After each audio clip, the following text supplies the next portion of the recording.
Hello दोस्तों, आप देख रहे हैं डीएलवी न्यूज। हम बात करेंगे देश दुनिया की तमाम 25 काम की और महत्वपूर्ण बड़ी खबरों के बारे में। तो आप इस वीडियो को अंत तक जरूर देखें। कमेंट में ये भी बताएं ये वीडियो आप किस शहर राज्य से देख रहे हैं, और अभी तक आपने चैनल को सब्सक्राइब नहीं किया तो कर दीजिए और बेल आइकन को भी प्रेस कर लें ताकि सही समय पर सही खबरें आपके पास सबसे पहले पहुँचे। तो चलिए नजर डालते हैं आज की तमाम बड़ी खबरों पर। देखिए, पहली सबसे बड़ी खबर, बिहार विधानसभा के बजट सत्र में कांग्रेस ने पप्पू यादव की गिरफ्तारी और नीट छात्रा की मौत को लेकर जोरदार प्रदर्शन किया। विधायक आज जेल कल बेल लिखी टी शर्ट पहनकर सरकार पर राजनीतिक बदले का आरोप लगा रहे थे। उन्होंने नीट मामले में भी सरकार के संवेदनहीन रवैये की आलोचना की, जिससे सदन में तनावपूर्ण माहौल बन गया।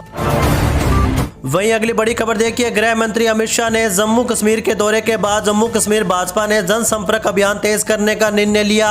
19 फरवरी से जिला स्तर पर यह अभियान जोर पकड़ेगा। संगठन महामंत्री अशोक कौल कश्मीर में सक्रिय रहेंगे, जबकि विधायक विधानसभा सत्र में जनता के मुद्दे उठाएंगे। पार्टी बेरोजगारी, विकास और अवैध कब्जों जैसे मुद्दों पर उमर सरकार को घेरने की तैयारी में है।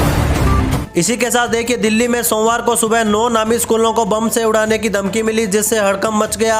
सुबह 8:30 से 9 बजे के बीच में मिली इस धमकियों के बाद स्कूल प्रशासन ने तुरंत पुलिस को सूचित किया। छात्रों को सुरक्षित स्थानों पर ले जाया गया और कुछ स्कूलों में छुट्टी घोषित कर दी गई। हालांकि तलाशी के दौरान कोई विस्फोटक नहीं मिला। पुलिस मामले की गहन जाँच कर रही है और इसे फर्जी कॉल मानकर भी गंभीरता से ले रही है। चलिए आगे बढ़ते हैं अपन खबरों में। देखिए, मुख्यमंत्री महिला रोजगार योजना के तहत 10,000 की पहली किस्त न मिलने वाली महिलाओं के लिए यह आखिरी मौका होगा। यदि इस चरण में भुगतान नहीं हुआ तो 2 लाख की आगे की सहायता भी रुक सकती है। जीविका दीदियों को ग्राम संगठन से संपर्क कर आवेदन की त्रुटियां सुधारनी होंगी। यह योजना बिहार में महिलाओं को आत्मनिर्भर बनाने और स्वरोजगार से जोड़ने का लक्ष्य रखेगी। वहीं दोस्तों देखिए, अखिलेश यादव ने बजट सत्र में महंगाई, बेरोजगारी और कानून व्यवस्था पर सरकार को घेरने का निर्देश दिया। उन्होंने विधायकों से पिछले बजट का हिसाब मांगने और भाजपा की नीतियों को जनता के सामने लाने को कहा। यादव ने भाजपा पर असत्य की राजनीति करने और पीडीएस से घबराने का आरोप लगाया। उन्होंने अमेरिकी व्यापार समझौते के नकारात्मक प्रभावों पर भी चिंता व्यक्त की। वहीं अगला अपडेट देखिए, भारत अमेरिका द्विपक्षीय व्यापार समझौते से उत्तर प्रदेश के निर्यात में वृद्धि होगी। 2023-24 में अमेरिका को 32,490 करोड़ रुपए का निर्यात हुआ था। इस समझौते के तहत अमेरिकी टैरिफ में 50% तक की कमी आई, जिससे श्रम प्रधान उद्योगों, एमएसएमई, वस्त्र और हस्तशिल्प जैसे क्षेत्रों को लाभ मिलेगा। मुख्यमंत्री योगी आदित्यनाथ ने इसे प्रधानमंत्री मोदी के कुशल नेतृत्व का परिणाम बताया। चलिए आगे बढ़ते हैं अपन खबरों में। देखिए, चुनाव आयोग ने उत्तर प्रदेश में 18-20 आयु वर्ग के युवा और महिलाओं को मतदाता सूची में शामिल करने के लिए 15 दिवसीय विशेष अभियान शुरू किया। महिला मतदाताओं का अनुपात घटने और कई पात्र युवाओं को बाहर रहने पर चिंता व्यक्त की गई। मुख्य निर्वाचन अधिकारी ने शैक्षणिक संस्थानों और स्वयं सहायता समूहों के सहयोग से ऑनलाइन व ऑफलाइन पंजीकरण सुनिश्चित करने का निर्देश दिया, ताकि सभी पात्र नागरिक मतदान प्रक्रिया का हिस्सा बन सके। वहीं अगली बड़ी खबर देखिए, बदायूं में एक शर्मनाक घटना सामने आई, जहां एक व्यक्ति ने अपनी पत्नी को 1,000 रुपए के लिए 2 लोगों के हवाले कर दिया। पति के कहने पर महिला बाइक पर बैठ गई, जिसके बाद जंगल में ले जाकर उससे सामूहिक दुष्कर्म किया गया। महिला की शिकायत पर पति समेत 3 आरोपियों के खिलाफ सामूहिक दुष्कर्म और साजिश रचने का मामला दर्ज किया गया। पुलिस आरोपियों की तलाश कर रही है। इसी के साथ आगे देखिए, सुप्रीम कोर्ट में एक जनहित याचिका दायर की गई, जिसमें 14 साल तक के बच्चों को शिक्षा देने वाले सभी संस्थानों, चाहे वे पंथ निरपेक्ष हो या धार्मिक, के लिए पंजीकरण अनिवार्य करने की मांग की गई। याचिका में केंद्र और राज्य सरकारों को इस संबंध में उचित कदम उठाने का निर्देश देने की अपील भी रखी गई। इस महत्वपूर्ण याचिका पर सुप्रीम कोर्ट सोमवार को सुनवाई किया। इसमें अनुच्छेद 21A, 39F और 45 का हवाला दिया गया। वहीं दोस्तों देखिए, सुप्रीम कोर्ट में एक याचिका दायर की गई, जिसमें आरोप लगाया कि मतदाता सूचियों के एसआईआर मामले में मुख्यमंत्री ममता बनर्जी का व्यक्तिगत रूप से पेश होना संवैधानिक रूप से अनुचित और कानूनी तौर पर गलत था। याचिकाकर्ता ने तर्क दिया कि यह मामला राज्य शासन और चुनाव आयोग के अधिकार क्षेत्र से संबंधित है, न कि व्यक्तिगत विवाद से। ममता बनर्जी ने 4 फरवरी को शीर्ष अदालत में बहस करने वाली पहली सेवारत मुख्यमंत्री बनी थी। चलिए अगली खबर देखिए। केंद्रीय कर्मचारियों और पेंशन भोगियों के लिए 8वें वेतन आयोग की प्रक्रिया तेज हो चुकी है। सरकार ने आधिकारिक वेबसाइट लॉन्च कर वेतन, पेंशन और इंक्रीमेंट पर सुझाव मांगे। माय गवर्नमेंट पोर्टल के माध्यम से 16 मार्च 2026 तक सुझाव दिए जा सकते हैं।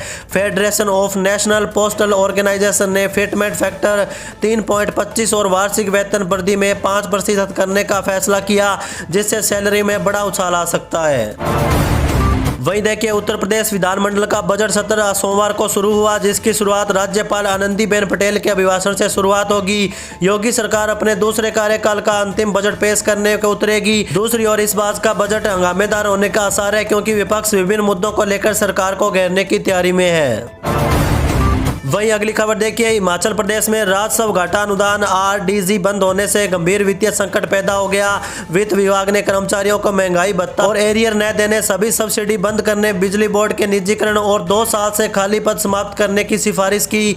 OPS की बजाय UPS पर विचार करने की सलाह दी गई है। राज्य की आय 18,000 करोड़ जबकि व्यय 48,000 करोड़ है। मंत्रिमंडल 11 फरवरी को अंतिम निर्णय लेगा।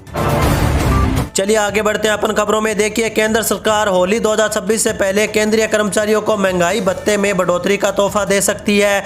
मीडिया रिपोर्ट्स के अनुसार DA में 2% की वृद्धि हो सकती है, जिससे यह 58% से बढ़कर 60% हो जाएगा। यह बढ़ोतरी फरवरी की सैलरी से लागू होकर जनवरी का एरियर भी मिल सकता है। यह 7वें वेतन आयोग के तहत होगा, जिसकी मंजूरी केंद्रीय कैबिनेट से मिलने की उम्मीद है। वहीं अगला अपडेट देखिए, बिहार में AI सक्षम स्मार्ट प्रीपेड मीटर बिजली चोरी रोकने में महत्वपूर्ण भूमिका निभा रहा है। एक पायलट अध्ययन में इन मीटरों ने बड़े पैमाने पर अनियमितताओं का खुलासा किया, जिसमें 1.40 करोड़ रुपए की अतिरिक्त बिलिंग हुई। AI अलर्ट से जांच की सटीकता बढ़ी और एंटी-एडसी लॉस में कमी आई। इसका उद्देश्य राजस्व बढ़ाना नहीं, बल्कि बिजली व्यवस्था को पारदर्शी बनाना होगा। अब इस तकनीक को पूरे राज्य में लागू किया जाएगा, जिससे ईमानदार उपभोक्ताओं को लाभ मिलेगा। इसी के साथ देखिए, छत्तीसगढ़ में पक्की छत का सपना देख रहे गरीब व जरूरतमंद लोगों के लिए एक अच्छी खबर है। केंद्र सरकार ने प्रधानमंत्री आवास योजना शहरी के अंतर्गत 2,80,000 नए आवासों को अनुमति दे दी है। इनमें से 2,65,000 घरों का निर्माण तो जारी हो चुका है। केंद्र सरकार ने भी यह साफ किया कि प्रदेश में अगर जरूरत पड़ी तो PM आवास योजना घरों की संख्या को बढ़ाया जा सकता है। केंद्रीय ऊर्जा और आवास और शहरी कार्य मंत्री मनोहर लाल खट्टर रविवार को प्रदेश में थे। उन्होंने मीडिया से बातें करते हुए प्रधानमंत्री आवास योजना शहरी को लेकर जानकारी दी। केंद्रीय मंत्री ने बताया कि PM आवास योजना के मकानों के लिए 4,000 करोड़ रुपए की राशि को मंजूर किया गया। अच्छी बात यह है कि इनमें से 3550 करोड़ रुपए जारी भी कर दिए गए हैं। ये मकान PM आवास योजना शहरी के अंतर्गत बनाए जाएंगे। वहीं अगली बड़ी खबर देखिए, यूपी में 2027 विधानसभा चुनाव से पहले सभी राजनीतिक दल रणनीतिक बिसात बिछाने में लग चुके हैं। कांग्रेस और समाजवादी पार्टी के बीच सीटों के बंटवारे को लेकर खींचतान खुलकर सामने आई। भाजपा के राजनीतिक इकोसिस्टम से खींचतान को प्रायोजित बताया जा रहा है। एक पूर्व भाजपा विधायक ने दावा किया कि भाजपा को हराने के लिए यह एक बड़े राजनीतिक षड्यंत्र का हिस्सा है। पूर्व विधायक और BJP नेता ब्रिजेश मिश्र सौरभ ने कहा कि यूपी में सपा कांग्रेस के पास गठबंधन में भाजपा से लड़ने के लिए कोई मुद्दा नहीं बचा। सपा कांग्रेस की सारी उम्मीद इस बात पर टिकी है कि योगी आदित्यनाथ के नेतृत्व में भाजपा के पक्ष में गोलबंद हिंदुओं के वोट को बांट दिया जाए।